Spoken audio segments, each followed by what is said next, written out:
If you wish to make progress, then be content to appear senseless and foolish in externals. Do not make it your wish to give the appearance of knowing anything. And if some people think you to be an important personage, distrust yourself.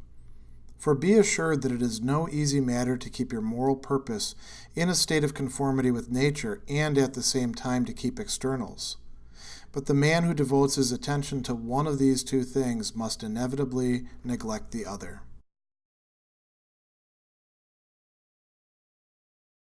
In chapter 13 of the Enchiridion, Epictetus is reminding us of a choice that inevitably we have to make. And we don't really have a choice about whether we want to make this choice. It's just about which direction we're going to go with it, and if we confuse ourselves or mislead ourselves about being able to have things both ways. So the two terms of the choice, you could say, the two options, are on the one hand what he's calling externals, to ektos, the things that are outside of our control, but which we often view as goods, and so long as we mistakenly view them as goods for ourselves, or indeed even the good, our desire is naturally going to be attracted to them, and insofar as we see them as bad things, or their deprivation is bad, then we're going to feel a sense of aversion towards them.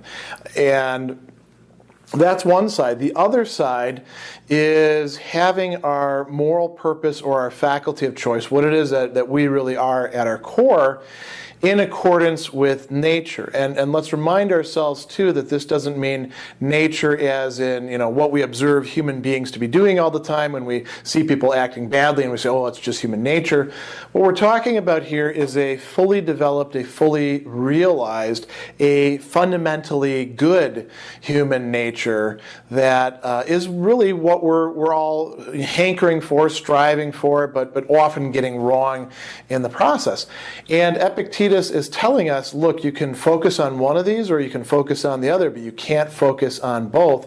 And if you tell yourself that you're going to focus on both and somehow it's going to all work out, you're really deceiving yourself and setting yourself up for problems. So he gives us three bits of advice about how we would put this into practice. Those are the things that follow after he says, if you wish to make progress, then these are the things you have to accept. He says, be content to appear senseless and foolish in externals. So what does that mean?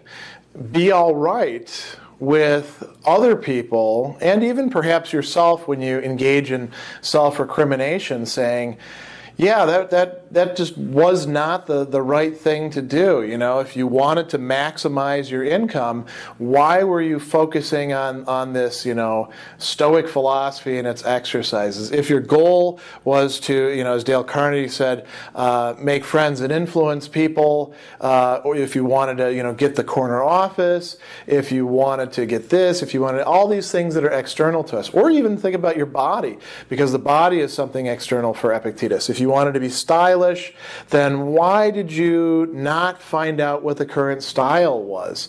All those things, or the lack of those things, is what makes people appear to other people, and perhaps even to themselves if they internalize that, to be foolish, to not manage their externals well. If you really think, though, like the Stoics do, that externals are indifferent, they're neither good nor bad, then why would you put all that attention, say, into style or design or making a ton of money or this or that, all these things that are external? You wouldn't do that. So if you're going to try to make progress, you've got to learn how to be okay with people saying, that person doesn't have it all together. They're not doing what they need to do if their goal is X. Because the Stoics' goal is not that. The Stoics' goal is having their moral purpose or faculty of choice in accordance with nature. The next one that he says is do not make it your wish to give the appearance of knowing anything. So this isn't just a matter of, putting on airs and trying to appear to be more knowledgeable than you actually are. If you're studying Stoic philosophy and you've read some Epictetus, you actually do know something. And if you're paying attention to how it pans out when you put it into practice and how other people act and it functions as a lens, you actually do know something. But that doesn't mean that you need to tell other people that you know it. And it doesn't even mean that it would be productive for you to tell other people that you know something. Again, you may know something, they may not recognize that. If you try to make an issue of that and show them how they've got things fundamentally wrong and are being irrational, are engaging in sort of self-contradiction, are being inconsistent, all of those sorts of things, that is not going to be a message that they can hear until they're receptive to hearing it. And that may be never, depending on who the person is.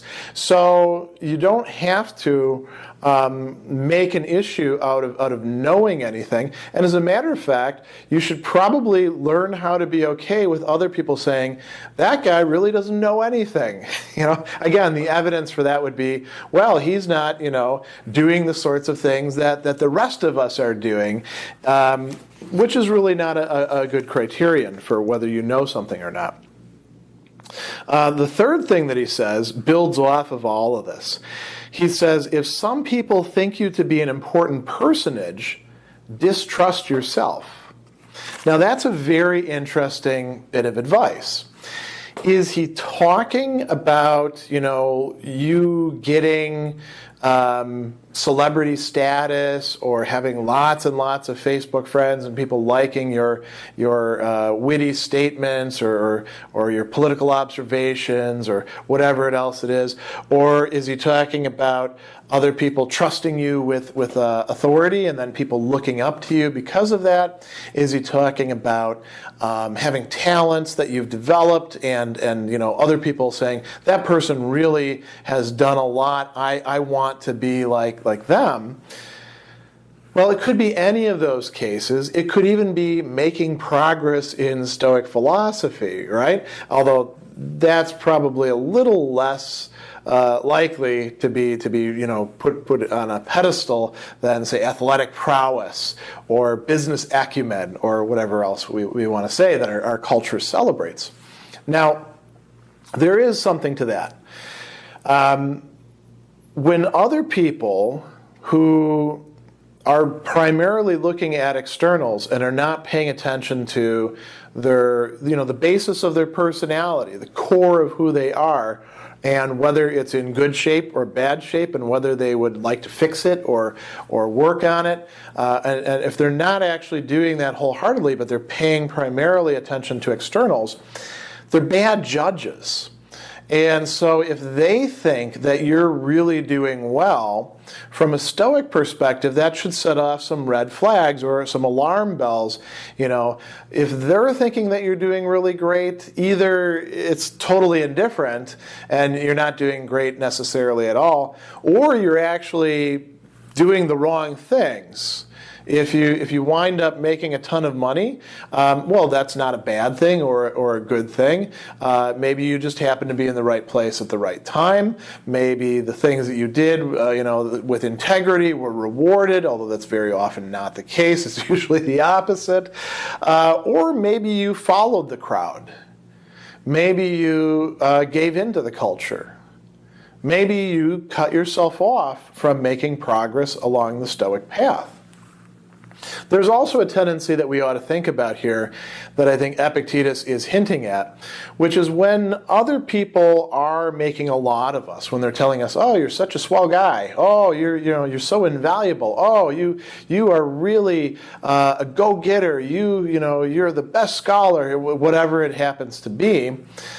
It's easy for us, if we're not already totally, at the end of the Stoic path as the sage, it's easy for us to find our desires and aversions that are still hooked out in things out there in the world, particularly in how other people think about us, to start getting swayed by that and to ignore the fact that there should be a little voice in the back of our head saying, watch out. It's easy to start ignoring that and say, well, in this case, maybe they actually are right. And Epictetus is saying, look, if you're going to pursue the Stoic path, it's got to be 100% commitment, or else it's going to fail. Sooner or later, you're going to get dragged back into external things. So he says, be assured, it's no easy matter to keep your moral purpose in a state of conformity with nature, and at the same time to keep externals. You can maintain one, or you can maintain the other. If you try to maintain both, and there's plenty of externals that would tell you can maintain both, right? You can have it all. You're going to lose all of it. Or at best, you're going to get the externals. You're definitely not going to find the contentment, the tranquility, the not being hindered, the happiness that lies along the Stoic path, because you're not going to bring your moral purpose in accordance with nature. So he says, the person who devotes his attention to one of these two things must inevitably neglect the other. So if it really is the case that one does have to neglect the other one, you have to choose wisely. And most importantly, you have to actually make a choice. If you make it your will that your children and your wife and your friends should live forever, you are silly, for you are making it your will that things not under your control should be under your control, and that what is not your own should be your own. In the same way, too, if you make it your will that your slave boy be free from faults, you are a fool, for you are making it your will that vice be not vice, but something else. If, however, it is your will not to fail in what you desire, this is in your power. Wherefore, exercise yourself in that which is in your power.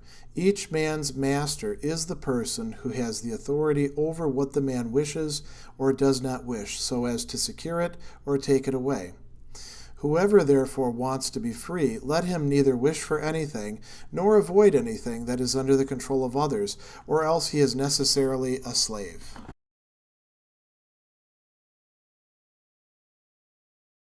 Chapter 14 confronts us with some of our irrational desires, and going beyond that, the word that he uses here is not just desire like erexes, but the verb theles, to choose, to will, to want something to be a certain way. So there is the element of desiring, and then there's also the element of choosing or committing.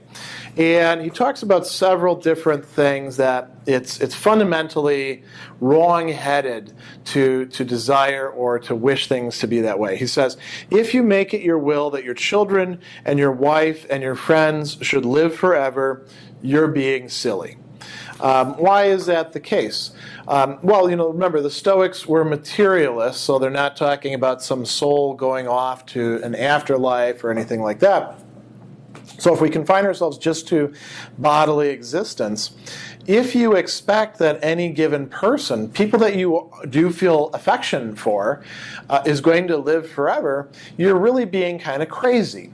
You're expecting things to be different in your case than they are for all the rest of humanity, past, present, and presumably future. So it's setting yourself up for not only failure and disappointment, but great heartbreak if you don't, take account of the fact that your wife, your spouse, your husband, your children, your parents, friends, whoever else that you're attached to, is going to eventually encounter death. If you're going to deny that or pretend like that's not the case, it's going to happen. Either they'll die before you, or they'll die after you, in which case it's not really an issue. But if they do die before you, what are you gonna do when you have to deal with it?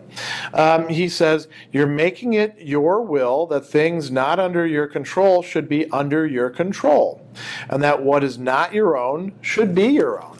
So this is a very important application of that fundamental distinction between what is in our control or in our power and what is not. What is our own task or our own business and what isn't.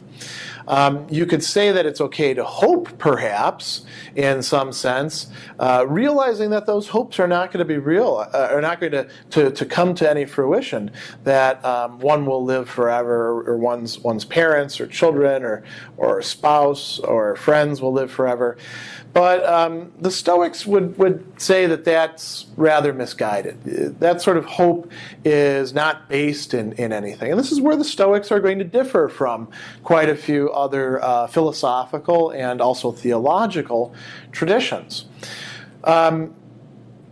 If we're going to be consistent about how to approach things that are not in our power, this is an example of things that we just can't allow ourselves to wish for. And if we do find ourselves wishing for it, then we need to go through a process of figuring out, well, why is it that I want things to be other than I know them to be? Why is it that I want things so badly to be an exception to the general rule? And it's understandable in the case of death why that would be the case. But understanding that doesn't change the situation. He goes on and he says, in the same way too, if you make it your will that your slave boy be free from faults, you're a fool. That's a foolish thing to do. Foolish in the sense of being the opposite of wisdom. Why is it a foolish thing to wish your servant, or really anything else that we might talk about that's in a subordinate position, to be free of faults? Well, to start with, are you free of faults? You're in a higher position, and you're not even free of faults. Do you actually know anybody who's free of faults, who never makes mistakes, who never misinterprets what's going on, who doesn't say stupid things from time to time, who doesn't trip occasionally? Well, you're expecting that the things that are beneath you are going to do that, or the things that are subordinated to you in some way. Why would that possibly be the case? I think for a lot of us today, it's not just in terms of the people that we deal with. Most of us don't have servants, but we do have people who are placed in a subordinate position, oftentimes temporarily, in relation to us, like clerks in retail stores, or customer service workers, or people who are on the tech support line. But we do have technology. And don't we often get upset with our technology when it's not doing things the way that we expect it to? I mean, by this point in time, if we're going solely by induction, by taking our range of experiences and generalizing from them, we should probably say when it comes to any given computer, it's probably going to screw up sooner or later, right? When it comes to any given phone, it's going to lose its signal sooner or later. When it comes to any software upgrade, it's probably going to damage some things and send some functions haywire. We shouldn't be so unrealistic about how things are going to perform. Those are things that are not in our power. In this case, he talks about the slave boy, and he says, you're making it your will that vice be not vice, but something else. We could apply this to so many other things as well.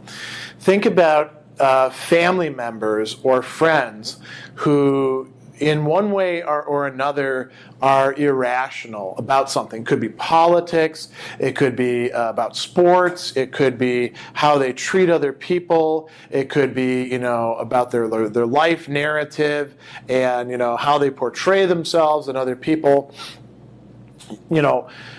If they really are off base in things, you're not going to be able to, steer them onto base unless they decide at some point, oh, wow, my gosh, I'm so screwed up. I don't want to be screwed up like this. I need to take some steps. And then you've actually got some opening, some leverage, some room where, Stoic philosophy or other, approaches could take root.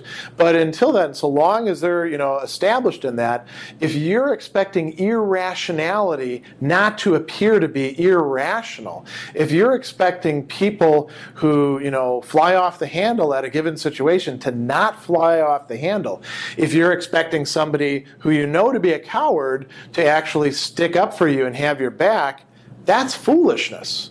You're expecting things to be totally other than they are. And you can say, yeah, but I'd like them to be that way. Sure, you can like them to be that way, and then you're being irrational, and that's just as bad as the other person who's being irrational, isn't it? So he goes on with this, and he says, if, however, it is your will not to fail in what you desire, this is in your power. The Stoics teach that if we can confine our desires and our aversions to what really is in our control, then we will never fail, right? Unless we choose to fail. If we're going to desire all sorts of things that are dependent upon another person, that are dependent on the stars aligning just right, that are dependent on the technology not letting us down, we're bound to be disappointed. And we should recognize that.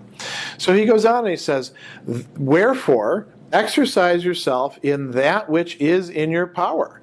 Now here's where he says something really quite interesting. Each man's master is the person who has authority over what the man wishes or does not wish, so as to secure it or to take it away. What is it to be in charge, to be a master, to be in control? It's to have power over the things that other people desire. Now, if your desires are primarily oriented around being a good person, having your personality squared away, working upon yourself, what Epictetus calls the realm of the proirasis or the moral purpose, nobody else has control over that. You have control over that. That's the central message of Stoic philosophy. You control the core of your person. You control what you want to make of yourself. What other people think about it, that's up to them. That's not in your control.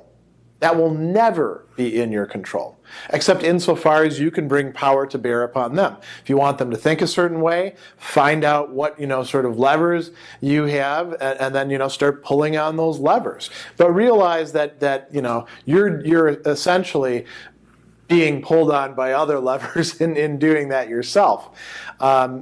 It's better that you don't worry so much about how to get other people to do what you want and focus on actually getting you to do what it is that you recognize as good for you, as a way of improving yourself, a way of pruning away those bad parts of yourself that are causing you grief, that are causing you disappointment, that are causing you unhappiness, that are getting you into conflicts with other people, with yourself.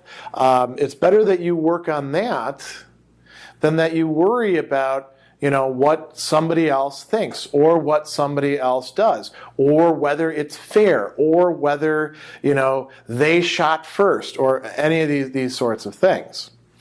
Because you don't have control over any of that.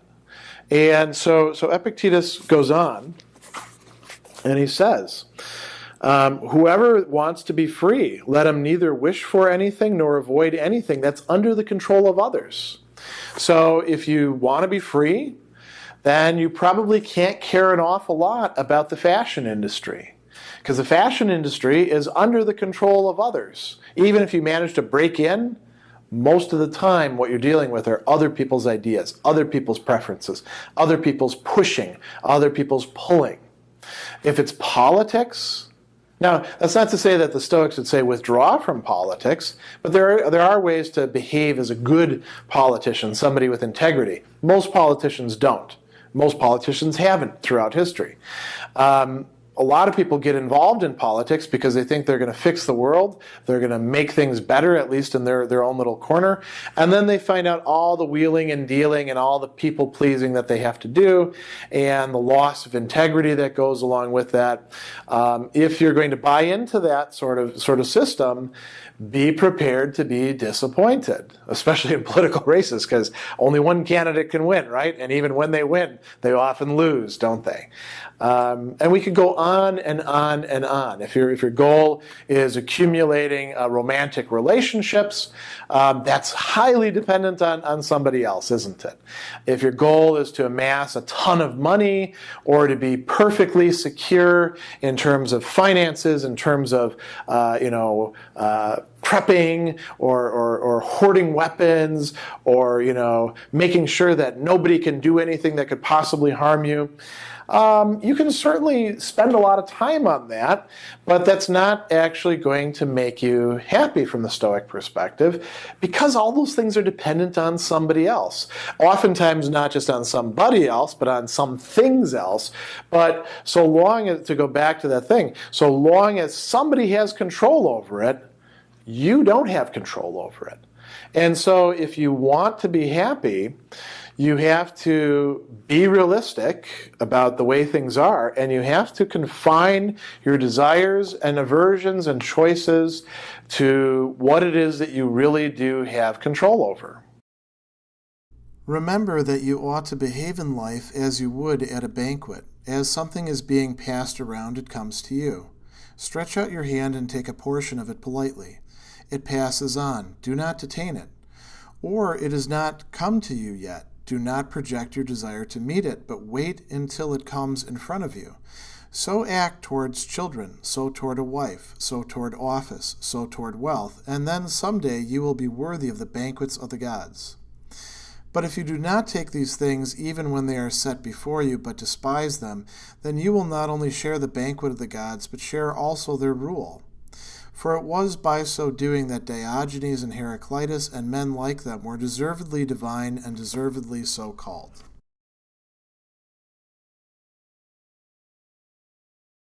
Epictetus likes metaphors, and he uses one here in chapter 15 that's particularly striking. He talks about being at a banquet. And now this is presuming that you actually do have some decent table manners, that you have some understanding about how to comport yourself in public at common meals.